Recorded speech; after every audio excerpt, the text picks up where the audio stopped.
Les éditions Sixtrid, avec l'aimable autorisation des éditions Paulsen, présentent Le Trésor des Américains, les aventures de Gilles Belmonte, de Fabien Clos, interprété par Hervé Lavigne.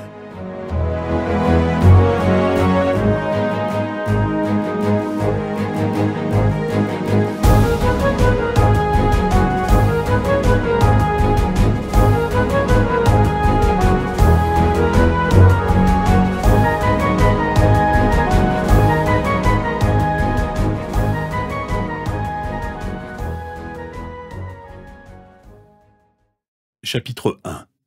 Amer destin. 2 novembre 1799, par 41 degrés 38 minutes nord et 68 degrés 38 minutes ouest. À 100 milles au sud de Cape Cod, roulant de toute sa masse sur la longue houle d'un Atlantique gris, l'USS Arrow regagnait lentement son port d'attache de Boston. Le vent, erratique et chargé d'humidité, ne favorisait guère le navire aux 3 mâts pourtant joliment élancés. La frégate achevait sa première campagne d'essai en mer. Comme souvent dans les parages du banc Georges, la brume se coupait au couteau. Dans son sillage, une ombre plus discrète dodelinait en remorque.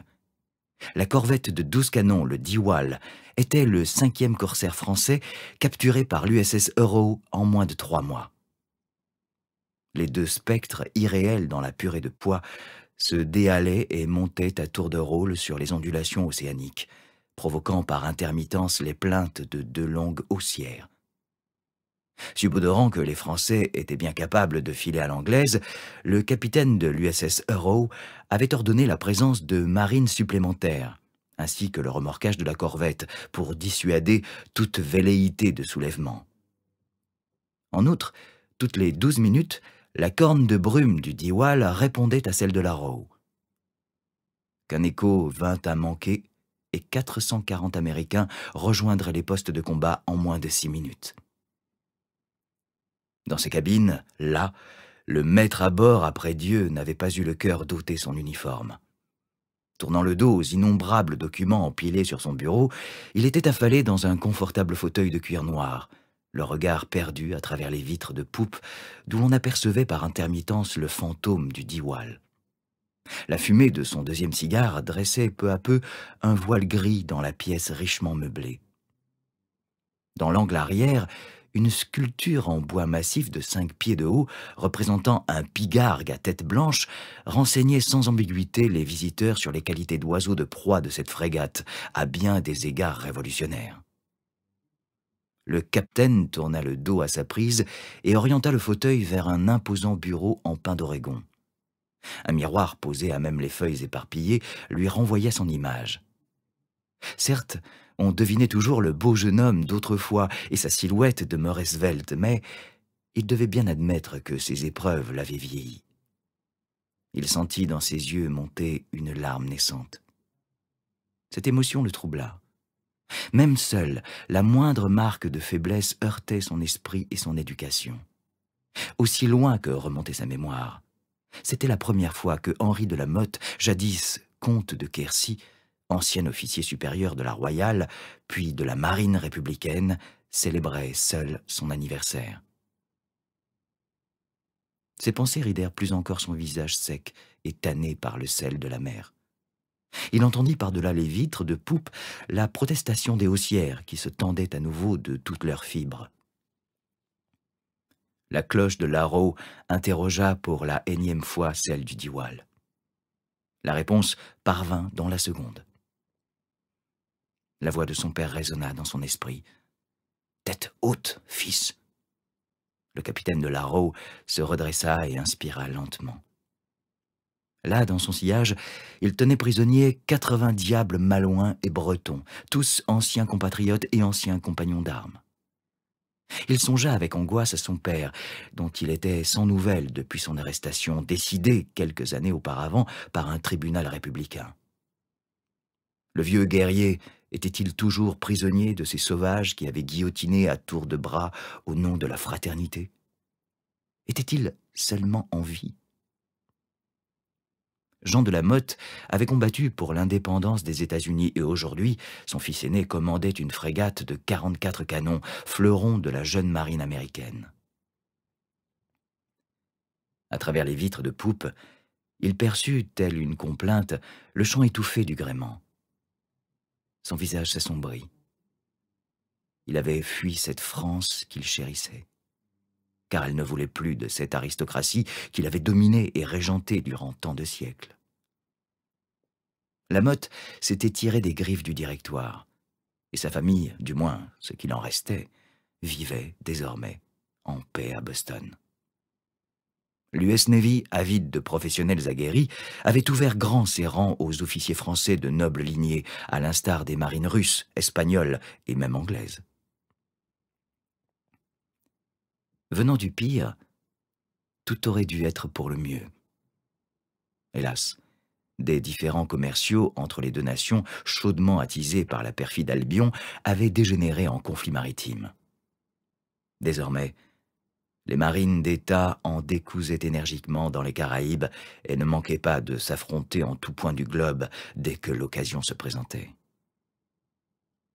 Dans les cercles feutrés de la diplomatie internationale, on évoquait pudiquement un état de quasi-guerre entre les États-Unis et leur ancien libérateur. Mais dans la réalité de ces rencontres, on dénombrait plus de trépassés que de quasi-morts. La Motte vida d'un trait son cognac avant de tirer longuement sur son cigare. L'exil, fils aîné de la guerre, était bien l'un des fléaux de l'espèce humaine.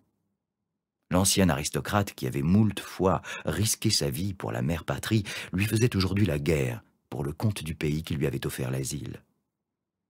Il y avait de quoi perdre le nord. On frappa à la porte. « Entrez !» invita le capitaine. La solide carrure du lieutenant Jones apparut, son visage juvénile rayonnant de confiance. « Mes respects, capitaine. La visibilité s'améliore et la vigie signale les feux du Delaware à 3 encablures sur bâbord. »« Merci, lieutenant. » La porte se referma aussitôt. Ainsi, l'USS Delaware, sous commandement du master-commandant Philippe de La Motte, s'était joué de la brume et retrouvait sa station auprès de sa conserve. Dans les veines de son frère cadet, âgé de 24 ans, coulait également le sang de 9 générations de marins. Ébranlé par le destin inique réservé à sa famille, Henri de La Motte laissa sa mémoire lui rappeler ses anciens compagnons. Qu'était devenu son ami Gilles Belmont?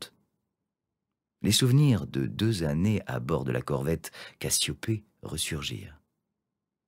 La frégate anglaise de 28 canons dont ils s'étaient emparés, les nombreuses felouques qu'ils avaient ramenées à la raison au prix de tant de vies, les agapes partagées aux rares escales, les longues discussions sur la dunette avec son loyal second qui leur réjouissait de son optimisme et de son idéalisme. La Motte avait eu écho des glorieux combats menés par Gilles Belmont depuis qu'il commandait la frégate L'Égalité. Le monde maritime était ainsi fait qu'en dépit d'incroyables distances et de formidables incertitudes, les nouvelles parvenaient toujours à une famille, un amiral ou un ami. Il tenait même d'un capitaine de vaisseau anglais que la Royal Navy faisait de la capture ou de la destruction de la frégate française un objectif symbolique. Il en ressentait une grande satisfaction personnelle. Tout cela était bien digne de son ancien second. Pourtant, les nouvelles en provenance d'Europe n'auguraient rien de bon pour ses anciens compagnons d'armes. Il songea avec passion à l'épique aventure française dans les lointaines terres du Levant. Le général Bonaparte, un génie militaire selon ses critères, appuyé par de vigoureux généraux comme Kléber ou Desaix, avait mis l'immémoriale Égypte à genoux. Hélas, pour la marine, les Anglais avaient furieusement répondu à Aboukir. Dans la baie aux 1000 lumières, 13 vaisseaux de ligne ancrés au mouillage avaient affronté autant de navires anglais. À la fin d'une journée et d'une nuit d'épouvante, 11 bâtiments français avaient été coulés ou pris, et plus de 2000 marins avaient rejoint l'éternité. Un nom était devenu le symbole d'une nation maîtresse des mers. Horatio Nelson. La Motte suivit d'un regard attristé les volutes de son cigare. « comment Belmont et tous les marins français avaient-ils accusé la gifle reçue? Ces hommes de mer et d'honneur, héritiers d'une gloire séculaire, pouvaient-ils se remettre d'un tel désastre? Comme pour ponctuer le triste examen, la cloche de Larrot sonda sa prise. Dans un mouvement d'humeur, Henri de Lamotte reposa son verre et s'empara de la bouteille. Plaise à Dieu que l'égalité ne vienne jamais à croiser les terribles canons de 32 livres de Larrot, du Delaware et du Constitution.